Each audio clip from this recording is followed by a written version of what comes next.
मित्रांनो, एकीकडे शेतकऱ्यांना पीक विम्याच्या तुटपुंजी रकमा देऊन शेतकऱ्यांचं समाधान केल्याचं दिसत आहे आणि एकीकडे असे काही शेतकरी आहेत ज्या शेतकऱ्यांना धान बोनसच्या नावाखाली फक्त आणि फक्त प्रतीक्षाच बघावी लागत आहे. तर मित्रांनो, जे गोंदिया, भंडारा, गडचिरोली त्यानंतर जे इतर जिल्हे आहेत, त्या जिल्ह्यातील शेतकऱ्यांना धान बोनसची जी मोठ्या प्रमाणात प्रतीक्षा लागलेली आहे बियाणे खरेदीसाठी, खत खरेदीसाठी, मुलांच्या शिक्षणासाठी वगैरे. तर मित्रांनो, त्यात मित्रांनो आता जे धान बोनसच्या प्रतीक्षित शेतकरी आहेत, अशा शेतकऱ्यांसाठी एक महत्त्वाची बातमी म्हणजे सध्या धान बोनसच्या संदर्भात एक आंदोलन छेडण्यात येणार आहे आणि त्या आंदोलनादरम्यान शेतकऱ्यांनी यामध्ये सहभाग घ्यायचा आहे. तर त्याविषयीची सविस्तर माहिती आपण आजच्या व्हिडिओमध्ये क्लिअर करण्याचा प्रयत्न करणार आहोत. तत्पूर्वी जर चॅनलवर नवीन असाल तर चॅनलला सबस्क्राईब करा आणि हा व्हिडिओ जास्तीत जास्त शेतकऱ्यांपर्यंत पोहोचवण्याचा प्रयत्न करा. तर नमस्कार मित्रांनो, मी राज सुरेतर स्वागत आहे कृषी मंडी यूट्यूब चॅनलमध्ये. मित्रांनो, तुम्हाला देखील काही प्रश्न असतील तर डायरेक्टली इंस्टाग्रामला मेसेज करून विचारू शकता. इंस्टाग्राम आय डी डिस्क्रिप्शन बॉक्समध्ये दिलेला आहे. एकंदरीत बघायचं झालं, धान बोनसच्या संदर्भात बरेच शेतकरी प्रतीक्षा करत आहेत. मित्रांनो, सरकारला एकच विनंती आपण वारंवार व्हिडिओच्या माध्यमातून करत आहोत की जे शेतकरी प्रतीक्षेत आहेत धान बोनसच्या, त्या शेतकऱ्यांना धान बोनसची रक्कम ही वितरित करायला पाहिजे. आणि सरकारला एकच विनंती कळकळीची आपण करत आहोत की बुवा सरकार जे शासनामध्ये जे महत्त्वाचे बदल करण्यात येत आहेत, जे कर्जमाफीमध्ये किंवा जे पीक विम्यामध्ये, ते बदल लक्षात घेता तुम्ही कर्जमाफीच्या जे 2019ला 2017ला ज्या शेतकऱ्यांची कर्जमाफी झालेली होती त्या शेतकऱ्यांना यामध्ये वगळण्यात येणार असल्याची माहिती देखील समोर येत आहे.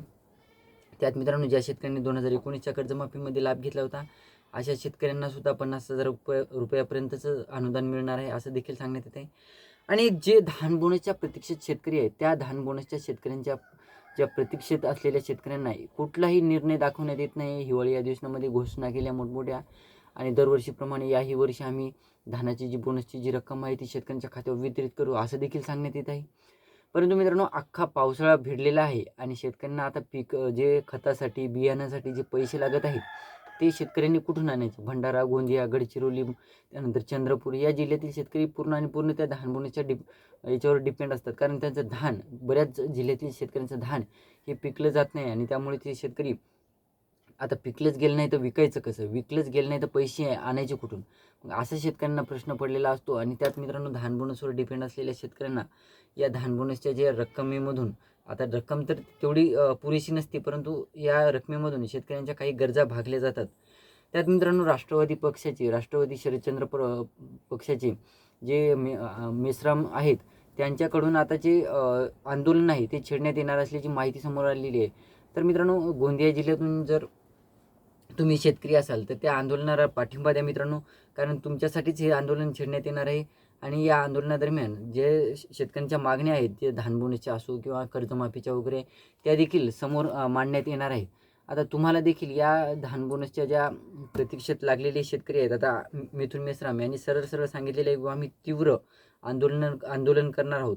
गोंदिया जिल्ह्यातून जे शेतकरी आहेत त्या शेतकऱ्यांनी यामध्ये सहभाग घ्यायचा आहे. तुम्ही जर धान उत्पादक शेतकरी असाल तर तुम्ही या आंदोलनाला पाठिंबा द्या असं त्यांनी सुद्धा मागणी केलेली आहे. सरकारच्या विरोधात हे आंदोलन असणार आहे आणि तुमचं धान बोनसची जी रक्कम आहे, तुमची हक्काची जी रक्कम आहे ती तुम्हाला स्वतःसाठी मिळवून घ्यायची आहे.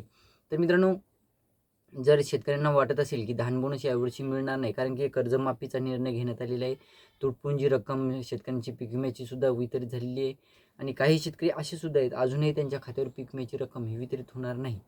आणि त्यात मित्रांनो, धान बोनसच्या संदर्भात महत्त्वाचा निर्णय घेत असताना तुम्हाला या जे धान बोनसची जी रक्कम आहे ती जर पाहिजे असेल तर या आंदोलनाला पाठिंबा द्यायचा आहे. तर एवढी छोटीशी माहिती. व्हिडिओ आवडला असेल तर चॅनलला सबस्क्राईब करा आणि हा व्हिडिओ जास्तीत जास्त शेतकऱ्यांमध्ये पोहोचवण्याचा प्रयत्न करा, जेणेकरून त्या शेतकऱ्यांच्या सुद्धा कानावर ही गोष्ट पडेल की बाबा आंदोलन छेडण्यात येणार आहे आणि तुम्ही त्या आंदोलनाला पाठिंबा द्यायचा आहे. तर व्हिडिओ आवडला असेल तर चॅनलला सबस्क्राईब करा आणि हा व्हिडिओ जास्तीत जास्त शेतकऱ्यांमध्ये पोहोचवण्याचा प्रयत्न करा. धन्यवाद.